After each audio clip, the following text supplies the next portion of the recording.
Hello, everybody, and welcome to our Naturalist Chat. My name is Pam Le Noury, and today we are talking to Dr. Phanor Montoya from Colombia. And very nice to see you and chat with you today. You will be familiar to many of our guests, particularly from the tropics cruises.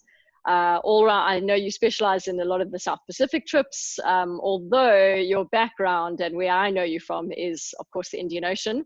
Now, Phanor did his actual PhD on looking at how connected different coral reefs are genetically around the Indian Ocean, which would serve to whether they need to be managed in conservation as a whole or separately. And so we're very lucky not only to have him as one of our staff, but it expanded into a pretty cool project that the Noble Caledonia Charitable Trust got involved with, which is hopefully a very big piece of conservation throughout maybe more than the Indian Ocean and beyond. So hello, Phanor, how are you? Very good, Pam. I think I should say good morning in Colombia and good evening to those in other parts of the world. So we cover everyone. Thank you very much for the invitation, and I'm happy to be here to share what we have done together. Me too. And may I just say how nice it is of you to go all the way underwater on a coral reef for this chat. I mean, really, you know, you're sparing no effort here. The opportunities of being in on the lockdown. So, all right. So let's talk coral reef restoration. It's a bit like, I want to say, tree planting for underwater. In a sense, we all know coral reefs. It's so widely known how badly they're being impacted all around the world at the moment. When we talk about tropics itineraries, we talk about amazing snorkeling, but we also say, oh, it's hit or miss these days. There's a lot of challenges facing coral reefs. So tell us about one of your specialties, which is coral reef restoration. How does it work? What is it? Pam, so reef restoration. Well, just to put you into context, I'm going to show you a little bit of what restoration is and what we did in the Seychelles. That's where, when we got to see each other there, I was working on a reef restoration project with an organization called Nature Seychelles. Now, I'm based in Colombia, working with Corales de Paz. I'm trying to increase the scale of reef restoration actions throughout the world. We have projects in different parts of the world. We have projects in the Maldives, in the Caribbean, in Costa Rica, and in the Seychelles we'll be helping there as well. And hopefully soon we will have in Easter Island. And all of those are restoration projects based on the experience that we gained when we were in Seychelles. And I know our audience, you know, it's very aware of the beautiful landscape and seascape that we can find in the Western Indian Ocean. And that arrow is the Seychelles there. And specifically, I was here in Kusan Island. It was based in Praslin Island, but that was my working island when I was there. That area, that little island, is a marine special reserve. Fishing is not allowed, diving is not allowed, and I think Noble Caledonia goes there from time to time as well. This is one of the destinations, right? So people, I think, are aware of the beauty of this island. And as you can see there, it's quite a beautiful island. It's rather small. It used to be a coconut plantation, but now it's a world-class island conservation. You can see, you know, the white-tailed tropic bird, you know, just walking around. They don't care about us. But what is important, or most important to me, is that that island was the location of the largest coral reef restoration project in the world back in 2015, actually between 2012 and 2015. And the reefs were like this in 2010 because of bleaching, because of a cyclone and some other problems there. But there was just 3% coral cover. So we use a technique there called coral gardening. Which of the many techniques that we can use, this coral gardening is a two-step approach where we first grow corals in nurseries and then we transplant them. But all starts with collecting whatever survives there. That 3%, you know, those are the survivors, the winners, if you want to call them like that. And then we take those that are broken naturally, or we take from donor colonies, we grow them in these massive coral nurseries. We grew 45,000 of those in Wow. 13 coral nurseries. These were the largest, you know, in the whole world back in 2015, 2013, around those years. And it was such a beautiful project because it was experimental, but it actually was the first approach or strategy to overcome that problem that we were facing underwater in the Seychelles. We take good care of those corals, you know, coral gardening, as you can imagine, you know, and I know the Noble Caledonia people know about gardening, so I don't need to explain what it means that having your babies, you know, in your backyard, and then you have to take care of them. Is the same with corals, you know, you have it in your nurseries and you have to take care of them. So you clean them, you make sure that nobody eats them, all of that. And then when they reach certain size, you know, we start with 8 centimeters in long, and then after 1 year you get these balls that you see there. It's like a soccer ball, about 15, 20 centimeters. Then we transplant them onto the reef that we want to recover. They self-attach with time. As you can see here, this is after 6 months, they start growing. And with that intervention, you can see results like this, you know. Wow. When 2012 was just 3% coral cover, and in 2014, you start seeing all those corals. We transplanted 25,000 of those in an area the size of a football pitch.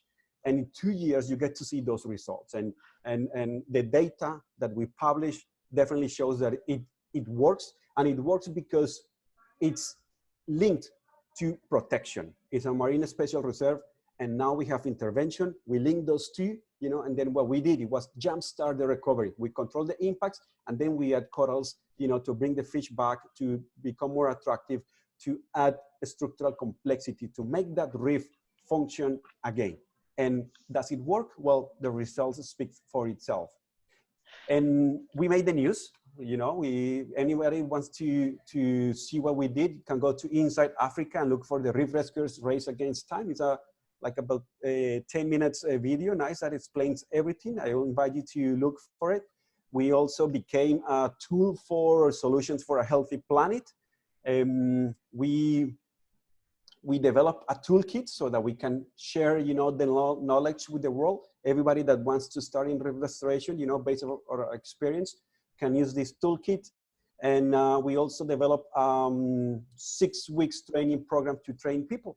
And those were the results of the Reef Rescuers project that we achieved. So it was good because we definitely recover a reef, but also because we develop tools so that the people, you know, can implement these experiences, expertise, these good strategies in their house reefs. Thank you so much, Phanor. That was so well explained. And you sort of touched on it there. On its own, it's not enough. You do need those additional interventions. You can't just carry on business as usual, drop in anchors, global warming, coral bleaching, you know, pollution, et cetera, et cetera. You do need additional interventions. You said this was in a marine protected area, but what are those key interventions, as well as restoring and planting the corals? What are the key things to be added to that?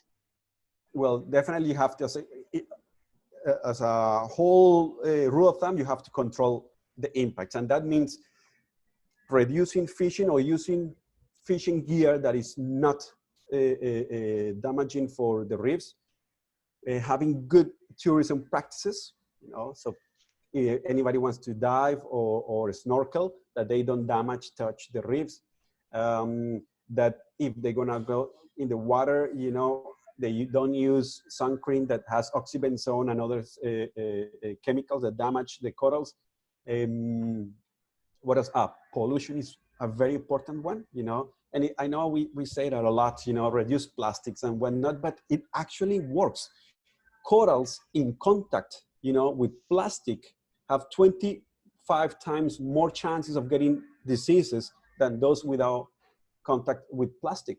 You know, corals are, I don't know why, they're eating plastics, you know, and the plastics cannot be digested. So unfortunately, they tend to like these microplastics. So pollution becomes really important as well. We face in the Seychelles as well problems with harmful algal blooms.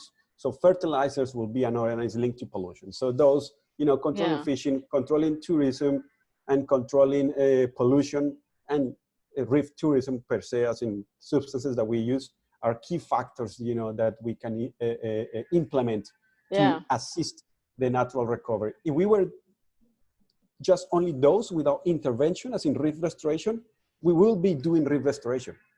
It just will take longer.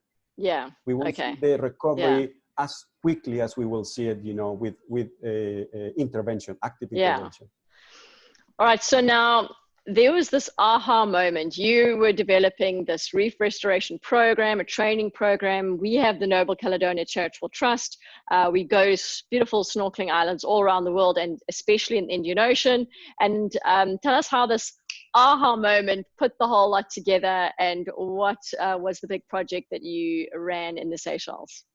Well, when I joined Noble Caledonia, I was coming from working in the Seychelles, working with the restoration project, and I was based in Colombia, and the whole idea was to replicate, you know, what we learned in the Seychelles. You know, like I want to do it in my house reef now. I did it in the Seychelles. Now I want to do it back at home, and I'm gonna show you here. Continue here. Show you something here that we did, and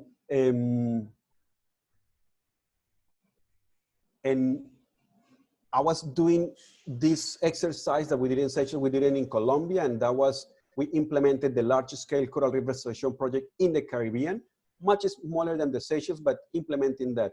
From there, I was going then back and forth between expeditions and the project in the Caribbean. This is in San Andres Island and Providence Island, which is also a destination for Nature Seychelles. And I don't know, I think it was actually through you and to some of my talks, you know, on board, that I was talking about restoration, the work that we did in the Seychelles, the work that I was doing now in the Caribbean. That was for my first Caribbean season, I remember. And somebody from Noble Caledonia said, okay, Phanor, we know that you're doing reef restoration, you've done it in the Seychelles, you're doing it now in the Caribbean. Can we, you know, do something somewhere, you know, that can become an attraction for us as well, you know, like a destination. So we discussed, you know, doing it in Colombia and doing it in the Seychelles. And when we look at what we can do, you know, I said, okay, I'm running these small workshops, not the 6 weeks that we developed before, because nobody can take 6 weeks out of work, you know, to come and do restoration anymore, or train actually. So we put together a 2 weeks program. I did so that we can be more hands-on and transfer those specific skills. So we did it in the first one was in the Maldives and in the Caribbean. And then I proposed to Noble Caledonia Charitable Trust, you know, that, okay, we can do this workshop that can transfer those skills, you know, and let's do it in a location that will have a bigger impact. And when we look at the Caribbean and then we look at the Western Indian Ocean, we look, okay, who needs the most this? And yes, in the Caribbean, there's a lot of reef tourism, but actually the livelihoods of people in the Western Indian Ocean highly depend on healthy coral reefs. So we put, you know, this, okay, why don't we do this in the Seychelles that we have, or in the Western Indian Ocean that we have, will have a bigger impact. We already have the knowledge and experience from the Reef Rescuers project, you know, that we did before. And we have all around that Seychelles, you know, these islands, these countries that can benefit highly from this exercise. And also there's more destinations for for Noble Caledonia in the Western Indian Ocean. So you say, okay, we're gonna help the community. We're gonna be where all this started, and we can actually jumpstart a lot of projects in several destinations that actually are needed and can become a destination for Noble Caledonia. So that's how we decided to run this workshop, and it was called Leaders in Coral Reef Restoration International Training Workshop in the Seychelles. That was the name, and it was a project or a workshop that we ran last year, and it was funded mainly, if not only, by the Noble Caledonia Charitable Trust, and for that, thank you very much. And then the logistical support of other organizations, you know, that have already the infrastructure in place, you know, the classrooms, the coral nurseries.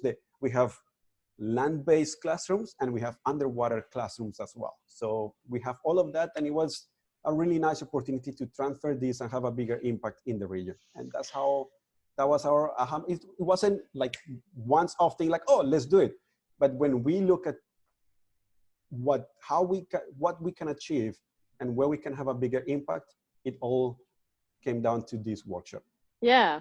So if I recall, I mean, this was last June, and I know there was a panel helping to choose the most appropriate candidates who would ultimately go back to wherever they came from and really be able to create reef restoration. It didn't have to be a place that we were necessarily going. It was more about how can we have a positive impact on the Indian Ocean, choosing the right candidates. So you ended up with 6 candidates. Yeah, and I have a picture of a group photo here. I'm gonna show you, yeah, because it's a beautiful team. And tell us where they've all ended up and which of the projects have already got going. If you have a little update on that, I'm sure that would be great to hear. So these were our 6 trainees. We had a huge application, Pam. There was a lot of demand for it. It was, okay, we targeted, as you mentioned, it was not only destination places, you know, for Noble Caledonia, it was the whole Western Indian Ocean. We have even the Chagos Archipelago. We have people from South Africa. We have, you know, the whole region. And we had like 60 something applicants, and we could only host 6 people, you know. And I know we could have hosted more.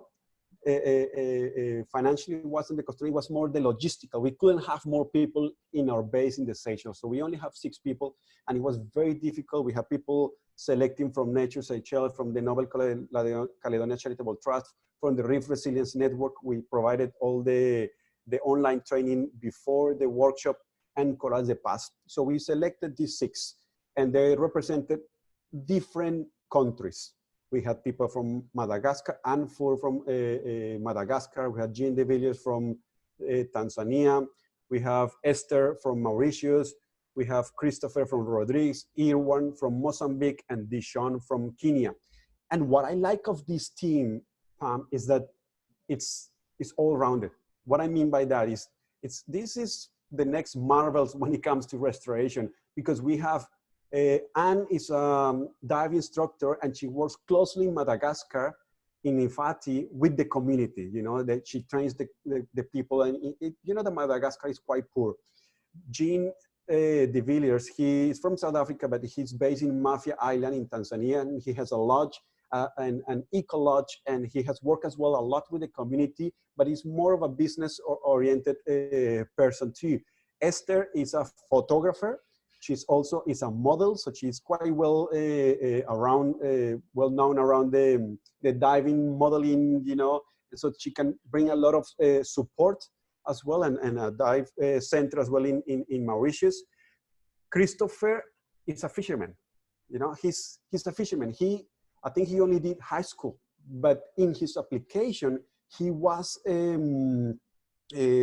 for a long time, you know, supporting kids, telling how to do proper fishing, you know, how not to use damaging fishing gear, all of that. Irwan from Mozambique, he is a PhD researcher working in Mozambique as well, and he was more of trying to do something about a cyclone that hit Mozambique. And Dishon from Kenya, he is a reef manager. He works for an organization, and he runs Wasini Island, I don't know, and some other projects. So he's linked there with the government. So it was a whole, we have from the government to the community and different sectors as well. So it was a really nice group. And the workshop made the news as well because it was the first time in the whole region that we bring together, you know, people to get trained and they can go back and start their own projects. Another criteria for selection was that they had a high chance of starting or implementing or continuing, you know, with a reef restoration project so that they can immediately as they go back home, apply the skills that they learn. And I have just 3 cases here that I want to show you. Here, one from Mozambique, as I said, he's a scientist, but it's a applied scientist. And he was working on coral reproduction in Mozambique before. And he said, okay, now after the cyclone, pretty much a lot of the reefs were damaged. And this is in Vamisi Island. I don't know if you've been there. It's a beautiful, yes, beautiful we tried island. it once, yeah. Okay, it's a beautiful island. And so his project is there because a lot of the reef got damaged by the cyclone. And with the techniques that he learned from us, from the workshop, now he's trying to implement them to collect those corals that were fragmented, you know, and then trying to put them in nurseries. He has used some of the techniques that we taught him. And now he's growing some corals, you know, and here's some report that he sent us showing how he's building the nurseries there. We're waiting to hear from him to see how the corals are doing. I think they're doing really well. The last thing I spoke to him informally, he was very positive and trying to, you know, recover those reefs damaged by the cyclone. So he's doing really well in Mozambique. Then Dishon in Kenya, this was an ongoing project already in Kenya. And this one made the news as well. This is from early this year, if I'm not mistaken. And he was employing women, you know, on his reef restoration efforts. And he's been transplanting some corals he was doing already, but with the knowledge, you know, we taught him how to do it, you know, at a larger scale so the corals can attach quickly, and how to involve the community, what sort of things you need to teach the people so that they can do it quickly. So he did, and now they're seeing lobsters and octopuses, you know, going back into the reef. So now the Kenyan women, and remember that in the Western Indian Ocean, in all these African coastal countries, women play a huge role when it comes to fishing, you know, especially on the coastal regions. So that's a very successful project. It's ongoing. He's looking for some additional support to continue there. And that's, I think, is a good news. And finally, Anne Four in Madagascar. She is in Ifati. She's the owner and running Mangili Scuba. And she wants to use the knowledge that we gave her and the expertise to train local leaders, you know, onto doing reef restoration. And for that, she has developed a reef restoration diver specialty course. You know, she's trying to put it together. Okay, like a paddy type, and then, yeah.